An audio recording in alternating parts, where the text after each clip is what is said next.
Hey guys, well, this is actually the second day. I made a video yesterday and did the editing process, and at the end I lost a bunch of it. I'm kind of glad I did. Yesterday's video was the most depressing video ever in the world, and I don't want to be like that with you guys. Um, so, where we move forward from here. Um, Lots have happened, and we need to start with numbers. And the news is there are no numbers. I have not lost a single pound. There's a reason why, and the rest of this video will be dedicated to my health. My health may be failing, and it's actually a pretty serious thing, and so I'm going to jump into it. First of all, probably the reason for no loss has been one, working out. You guys know, some of you guys know, some of you don't. I'm a musician, and I was playing all this weekend. Thursday, I was going to go work out, and my daughter, I'm a hand percussionist, and I have chimes, and my daughter, while I was in the bathroom, was jacking around with my chimes and ripped a bunch of them off. So I had to run out and go get new chimes, go shopping for chimes, because they're an instrument that I use a lot as a hand percussionist. And so didn't get to do anything that I wanted to do that night, like work out. Not mad at her. Things happen. So sorry, I had been noticing for the last week or so that I was really struggling to get my heart rate up. On my workouts, I was running, maybe like a 7.0 on the treadmill, and I could barely get over 140 on my heart rate. Typically, when I run a 7.0, I'm up to like 180, maybe 183. And so to be like 40, maybe sometimes 50 uh, heartbeats minute, whatever, less was kind of rough. Well, I went to the hospital the other night, which I'll get into this a little bit more here in a minute. But one of the things they said was they're like, when you're just sitting here talking to us, you're at like 38 beats per minute. That's dangerous. And I'm like, well, I always rested low, but then they have me on this beta blocker for my AFib, and they're like, you're done. Like, we got to take you off the beta blockers. It's going to kill you. So they're like, if you're having a conversation in the middle of the night with someone, you should be up to like at least 60 or so. Even an athlete should be up to 60, and you're sitting at a sleeping heart rate for an athlete. And so you may have a great heart rate and you may be in great shape, which I don't doubt that, but you have to understand that this is dangerous and that you may dip even lower when you sleep. Like, okay. So, yeah, I got to move on. So I'm off those pills, so I'm just hoping I don't go into AFib. I don't know that I mentioned in my last video because I think I got the call after I made my last video, but the thyroid doctor did call me and say there's nothing wrong with your thyroid. So it really just has to be the gastric bypass that's causing my AFib. Where do we go about why I was in the hospital? Um, 4 years ago, okay, yesterday I was crying in my video, so today I'm not crying. Um, 4 years ago this month, I was taken to the hospital for some chest pains. Now, I was obese, I was maybe around 380 or so, but I had been working out pretty heavily to try to take off some weight, and it wasn't working. And so I was starting to have some chest pains, and I think my wife and I just assumed, you're damaging your heart or something like that because of the workouts. You got to go to the doctor. They sent me out of the hospital almost 12 hours later saying, we've run every test under the sun and there's nothing wrong with you. Okay, fine. They called me the next day. The actual ER doctor called me the next day and was like, Mr. Staley, I need to apologize to you because of your obesity. My initial looks at your lungs or your chest x-ray said you're fine. You're not fine. You have a spot on your lung about the size of a pea. And so this is serious. And I was like, what's worst case scenario? Because he was going through all this stuff. He's like, this could be 100 things it could be, blah, blah, blah. I was like, what's worst case scenario? So the worst case scenario is you have lung cancer. That sucks. And then it was terrible. It was a terrible time. It was probably the worst 4 months of my life. I don't think I went through a day without crying.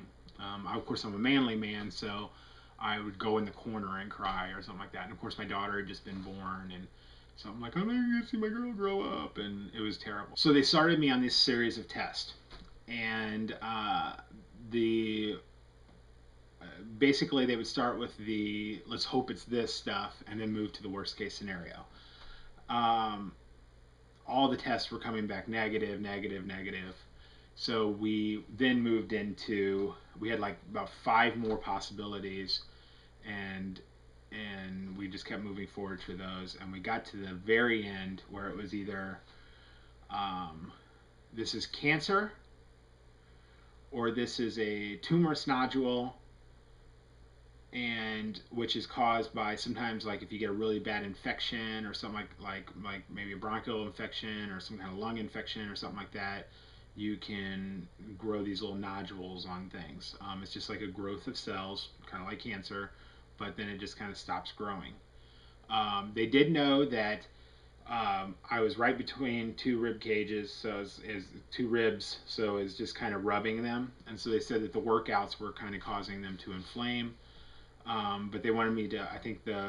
I had two more tests to do after a PET scan, which is basically like an open MRI on both sides, where they send you through a machine and they put this nuclear stuff in you and all that. And so I went through that process, and that's when they found that the it was a tumorous nodule, and it was not an issue at this point. They didn't think it was growing. It didn't have any active cells in it. It just kind of looked like it was there. And so they thought, hey, you inflamed it and kind of activated it a little bit. And so that's when they told me that I was going to have to stop working out until I could somehow find a way to lose the weight naturally. And that's when I think that was the very first time that the whole process of weight loss surgery came into play. Um, well, it was first put on my plate, I should say, because it was just impossible for me just to naturally just lose weight. So sucks, but I stopped working out, and but they did warn me. They said if it ever gets inflamed again, it always has a possibility of growing, and if it grows, it has the possibility of becoming cancer. So that kind of sucks. That's one of those things where it's like, well, that sucks. That's not a positive thing that I like to hear. So went on 4 years, not thinking anything of it. Lost the weight through weight loss surgery and started working out. No one ever told me how much weight I had to lose. Now I will say, at the exact weight I was then is when I started working out. So I started really working out when I was about 380, and so and now I'm down to 325. Uh, Started working out. Everything's been fine. Um, went to the AFib obviously. So the other night I was having these severe chest pains. I mean, just like just holding my chest, like oh, it hurts so bad. And after like seven of them in a row, within an hour, my wife's like, "You go to the hospital right now." I'm like, "Okay." So I went in the hospital and spent the night there, and they ran some tests on me, and I had a couple doctors checking me out, and finally this one doctor was like, "Let me ask you a question." He's like, "I'm just gonna kind of push around. You tell me where it hurts." I was like, "Okay." And so he's pushing around, and he touched this spot, and I'll be honest with you. As soon as he touched the spot, I bawled my eyes out. Um, it hurt, but it wasn't like because he pushed on me, I was crying. But I just realized at that moment that I know that spot. Um, I could always feel it, so it was like it was always with me. It was kind of like always. It's like every time I would start to feel good in those 4 months, that little spot would fire up just a little bit, just kind of send a little pinch to me, like, "Hey, I'm still here, buddy." And it sucked. And so I just started crying, and he's like, "Are you okay? Did that hurt?" And I'm like, "No, I'm just really upset." And he goes, "Well, why?" And I'm like, "Well, because I have a spot on my lung there, and I haven't felt it for years, and it's back, and it's not good. And so he's like, okay, let me go look at your chest x-rays. It's like, okay. And this was the second doctor, so I don't think he'd looked at my chest x-rays. So he goes in, and luckily the room that they had put me in, I was in actually a room. I wasn't in one of those curtained rooms like they usually have in the ER, mainly because I went in for chest pains, and I think they wanted me to kind of be segregated a little bit so that if I crashed or something like that and had a heart attack, they could all run in and not have to worry about people next door. And so they put me in this room, and I was right off the nurse's station. And it was a huge door, obviously, so they could wheel the bed in and out. But then it had like built-in blinds on the window, and because my heart rate kept dipping so low, they'd open the blinds so that they could just kind of lean back, and I'd give them a thumbs up when the alarm went off, and they'd be like, okay, great. So that being said, I could see the doctor's huge screen. It's basically like a 30-inch flat screen turned on its side, and it's what they look at X-rays and all that kind of stuff with. And so I saw this first X-ray, and then I'd see the second X-ray, and he kept going back between two X-rays, and I realized very quickly, when you see an X-ray of yourself, especially the old self, the obese self, you can kind of see all the extra fat and all that kind of silhouetted around the chest X-ray. And so I was seeing that, and I was like, ooh, that's me. That used to be me. Like that's my old X-ray. And then the other X-ray I would see was a lot slimmer. The upper part, you couldn't really see hardly any you could just see some muscle mass, and that's about it. I'm looking at it, and the first one I couldn't see anything. And then the second one, it was like it was shining at me. Like, here I am. It was winking at me from the other room going, I'm back. But it was a lot bigger than I would have thought a pea size would look like. And in fact, it looked more like it was a nickel to a quarter size. It was hard for me to contain myself. The doctor comes in. He's like, okay, we need to talk. And I'm like, I saw it. You need to have this checked out. I'm like, I know. So, yeah. So,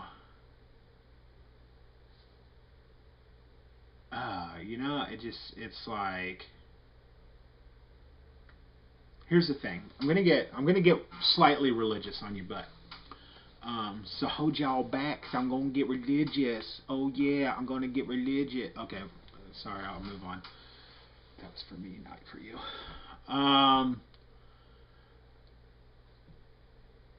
The devil's job, it says in the Bible, is to steal, kill, and destroy. That's his sole purpose for living. Is to come up against us and steal, kill, and destroy. And the devil has really trying to eat my lunch. And a lot of people have told me over life, I've had awesome leaders, pray over me and just be like, man, there's such a calling on your life. And it's huge. And I know that there's a calling on my life. And I know there's a pretty big calling on my life. And I won't get into all that. But I haven't been able to fulfill all that calling yet.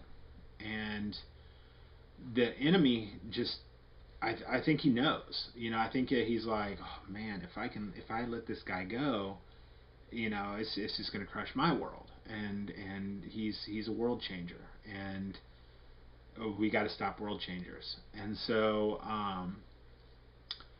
he's trying to steal my joy, and I've really conquered food addiction. Then we know that I went into the painkiller sleeping pill addiction. I'll tell you right now, the reason I don't talk about it, it's a non-issue for me. I don't even think about it anymore. In fact, I've taken a Tylenol PM once or twice since, and it's just been one of those things where it's like I have pain and I need to sleep, and so I'm just going to go ahead and take it. And it's not been a thing where I've come back the next day to do it or anything. I've completely conquered it, and it's a non-issue anymore. And it's one of those things where you bring it to the light. It's kind of like if someone's sitting behind you poking you, and you tell the teacher like he's poking me, and they're like, yeah, whatever.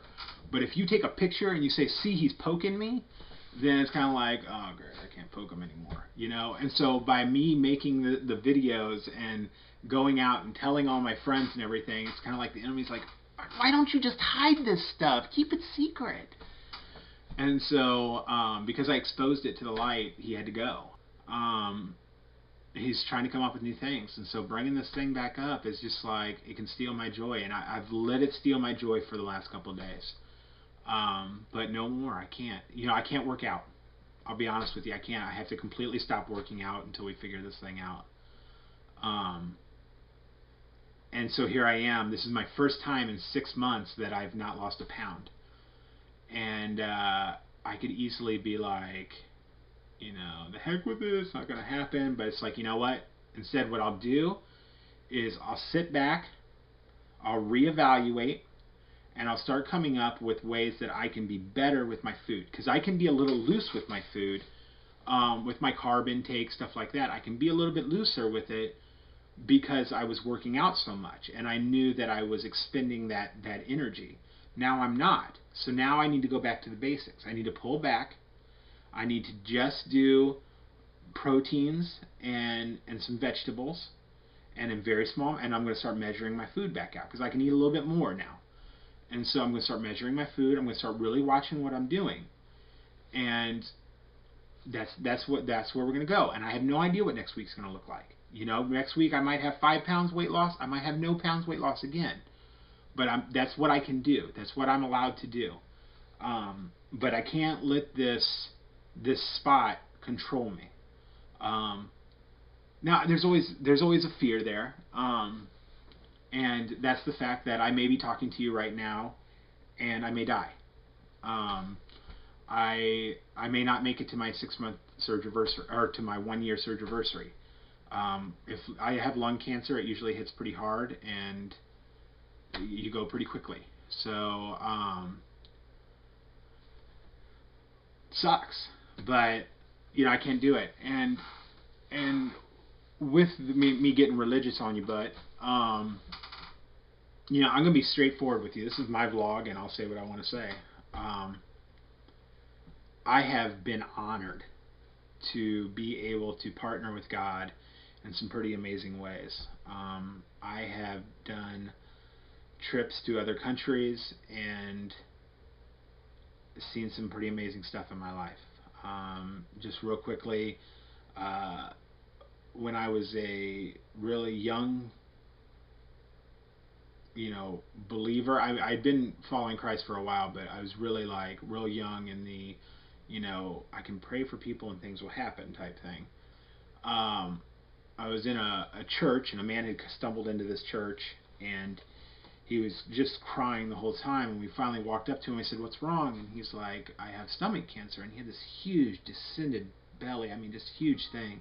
He's a real tiny man though. And he's like, "They say I have a stomach cancer and that I'm going to die." And someone's translating for me the whole time, by the way. And so me and this other guy are like, "Let's pray for him." I'm like, "Oh, okay." So put my hands on his gut, and we start praying for him. And it's just like slowly my hands started going in. And not that I was pushing on it. It was just like I was keeping up with his stomach, and I realized that his stomach was shrinking. And at the end of this prayer, I look up at him, and his eyes are bulging, and he's like, "I don't hurt anymore." Whoa! He's holding his pants because he had bigger pants because of his huge stomach, and he's having to hold his pants, and he just starts dancing and just just praising God. And I'm like, this stuff works, And so it was a faith builder for me. And I did a quiet time one morning on a mission trip, and I said, "God, what do you want from me today?" And I felt like He said, "The blind will see today with songs of hope." And I'm like, that's very poetic. I don't know what you mean though. And so we went to the site where we were kind of talking to people and praying for people and stuff, and it was in the square of Juarez, Mexico. And we were there, and these girls call me on and they say, Stanley, come here. And they're like, "This woman is blind." Well, I think she had cataracts or something. Her eyes were kind of whited over. And she said she was very humble, and she's just like, if I could just see out of one eye, I would be okay, just so I could see my children and my grandchildren. So we prayed for her, and I asked him to tell the girl like that, I just felt like God said, you know, you don't have to ask for small things, you can ask for big things. And so she started crying and saying, I want to see. And so we were praying and we were calling down heaven on her. I mean, we were everything we had, and nothing was happening. And I was like, okay, let's just wait on God and just say, what are we doing wrong? Because Jesus never healed the same way twice. And so sometimes he'd spit on some mud and put it in their face, and sometimes it was just a touch, and it was just, he did it differently every time. So I'm like, okay, well, what do you want me to do, God? He said, I want you to sing a song of hope over her. Let me tell you something. First and foremost, the two girls that were with me are singers, and they're good singers. And so I had no business singing. And so I was like, well, maybe you guys should sing over her, like I feel. And they're like, do you feel like we're supposed to? And I'm like, no, I think I'm supposed to. I'm a percussionist. I play with my hands, not with my mouth. So I'm like, oh man, I have to sing over this woman. I'm like, this is going to be tough. I'm like, I don't know if it's going to bring hope or just tears of just make this white man go away. But I put my hands over her eyes and I just sang a song. And I took my hands off of her after I was done with the song, and she looked at me, and her eyes were no longer white, and they had color in them. And she goes, I think I see you. She's just like, I just see shapes right now, and but I see things, and oh my goodness gracious. And she was just so blown away. And she sat down, and she sat there for a little while, and then eventually she got up and she left her blind walking stick and she walked home. And it's like, yes, God, it's been pretty amazing. Here's why I say this. My faith was great. I had a childlike blind trust that God was real and God was out there, and I still do. When these things started happening, it was a blessing to me because I know me. And I know that I'm capable of a lot, but there are some things that are just I'm incapable of. And singing a song good enough over somebody that makes them see when they were definitely blind before, not capable of that. Not capable of putting enough power in a man that can shrink his belly. You know what I'm saying? Like, I'm not capable of doing these things. And there's only one person that is. And so Jesus took my faith, that mustard seed faith, and blew it up into a tank. And so as long as I remind myself of these things, and that's why a lot of these videos are for me.